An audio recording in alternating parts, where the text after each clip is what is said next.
जय जगन्नाथ।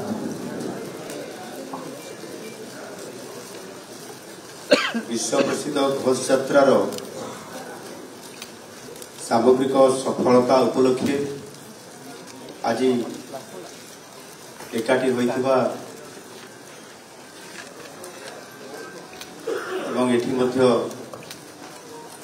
मंचरे बसिथिबा तले बसिथिबा समस्त को सर्वप्रथमे मो तरफ आज मंचरे बसिथिबा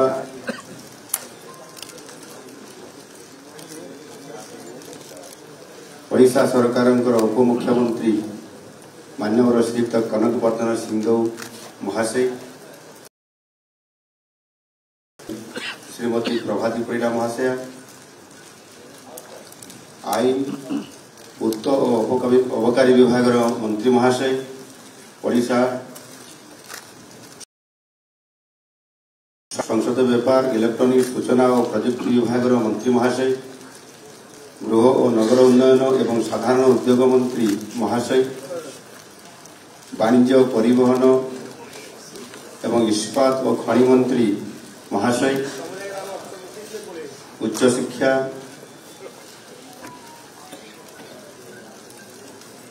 क्रीड़ा युव व्यापार मंत्री निमंत्रित थिले किंतु से दिल्ली जाइछन्ति एक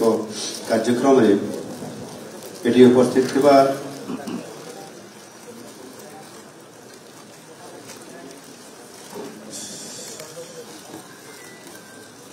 श्रीयुक्त सुभाषिष खुंटिया राज्यसभा सांसद महाशय,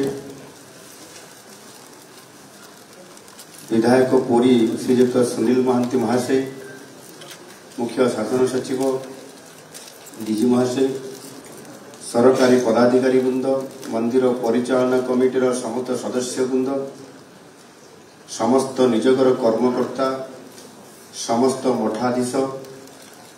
समस्त सरकारी पदाधिकारीगण, समस्त सामाजिक वृंद, विभिन्न अनुष्ठान प्रतिनिधित्व करुवा मुख्यगण, समस्त निजगर कर्मकर्ता वृंद, द्वैतापति निजगर समस्त कर्मकर्ता और सेवक मानकर भई सेवक महाराणा सेवकों को आंतरिक शुभेच्छा। आपण मानकर सहयोग और सक्रिय संपृक्ति ही यही महान सांस्कृतिक उत्सव को सफल करिवो ये विश्वास अच्छी। आज केवल ओडिशा रे नुह विश्वर कोण अनुकूल जगन्नाथ संस्कृति व्यापक भावे कोटी कोटी लोकों हृदय में बसा बांधि पारी। नुआ दिल्ली न्यूयॉर्क जाए देश विदेश में रथयात्रा महासमारोह और प्रबल भक्तिभाव जनित उत्साह मध्य पालित होगा आम पाई अत्यंत गर्व और गौरवर विषय अटे। यह प्रकृत में प्रमाण करे वसुधैव कुटुंबकम अर्थात सारा विश्व आज गोटे परिवार होवार महान अनुभव परम लीलामय जगन्नाथंकर महिमा आज सारा जगत में पाणी पवन में विश्व भातृत्व और विश्व प्रेमर वार्ता आज बांटी चली। एठी माटी भी देवता, बाली भी देवता, पत्थर भी देवता और दारू भी देवता। ये श्रीक्षेत्र आज पालि विश्वास समर्पण उत पवित्र तीर्थ। यह आम एक महनीय उपलब्धि निश्चय।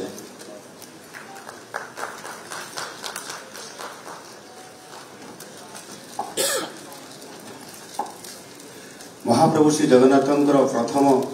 तथा मूल सेवक होउछन्ति आदिवासी। आम ओडिया संस्कृति और इतिहास एक गौरवमय गाथा को आज कोटि कोटि भक्त श्रद्धा और सम्मान सह निज हृदय में साइति रखिछन्ति। यह आम अस्मिता, यह आम दायित्वबोध। महाप्रभुंकर मूल सेवक तथा जड़े आदिवासी भावे मु निजकू से जगतर नाथ जगन्नाथ निकट में समर्पण कर एणु से विश्व नियतांकर पवित्र घोष यात्रा व रथ यात्रा आज आरंभ शेष जाए प्रत्येक विधि निर्दिष्ट नीतिकांति और जानियात्रा जनित विधि व्यवस्था जेपरी त्रुटिशून्य और सफल रूपे शेष हम एने मु सभी आंतरिक शुभेच्छा और सहयोग कामना करुछि। मोर विश्वास आम यहाँ सर्वाग्य सफल करिबारे समर्थ हवा। आज एठी उपस्थित थिबा समस्त सरकारी पदाधिकारी को मु निर्देश दूची जे महाप्रभु जगन्नाथंकर महान काम को निज जीवन निज निज दायित्व सुचारू रूपे पालन कर श्रीक्षेत्र तथा ओडिशार मर्यादा को अक्षुण्ण रखा भावे मु महाप्रभु सेवारे सामिल होगापी सुजोग मिलू निजको धन्य मन करुछि। सभी को आउ थे आंतरिक शुभेच्छा ज्ञापन करुछि। एठी आपण मान तरफ जेहेतु ए वर्ष विरल एवं अद्भुतपूर्व रथयात्रा हेबापी जाऊँगी एवं जहाँ मु शुणी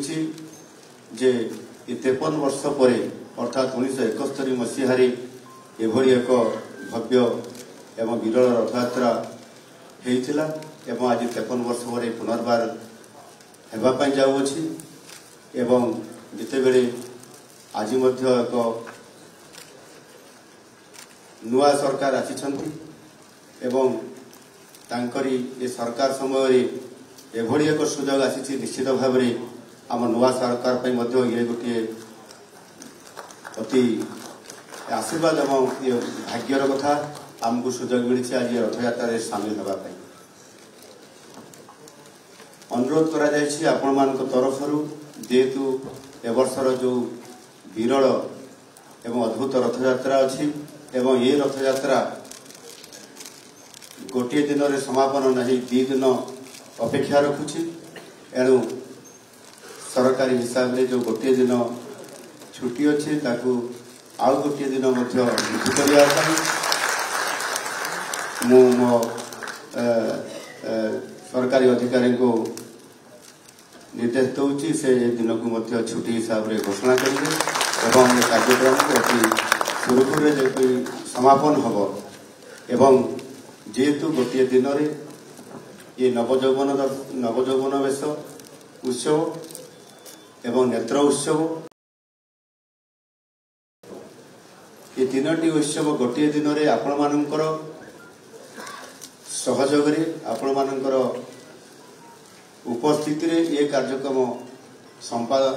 समापन होगापी जाऊँगी। प्रभु श्री जगन्नाथंकर इच्छा और आशीर्वाद रे ये कार्यक्रम सफलता पूर्वक समापन होगा सहित आपण मानकर संपूर्ण भाव में ये कार्यक्रम को यथा रीतिनीति कांति एवं यथा समय समापन करने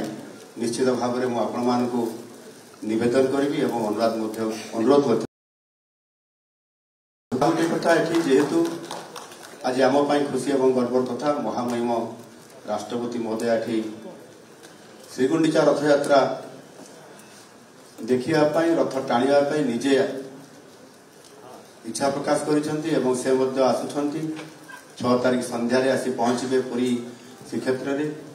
एवं 7 तारिख दिन अपराह्न से रथटଣା उत्सव समय यथा समय से उपस्थित रही आम समस्त सहित रथ टाणिबे यह निश्चित भाव में अति खुशी आनंद एवं गौरवर कथा आम समस्त एका सहित ये वीर रथयात्रा को सफल करवा मुझे आपण मान को समस्ते अति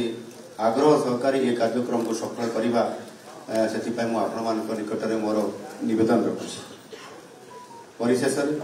आज ये जो समीक्षा बैठक आम समस्त सफल बैठक हो महाप्रभुंकर आशीर्वाद रे सारा जगतर कल्याण हो ये प्रकार आशा रखी मोर 2 पद ये कथा को रखुछि। जय जगन्नाथ।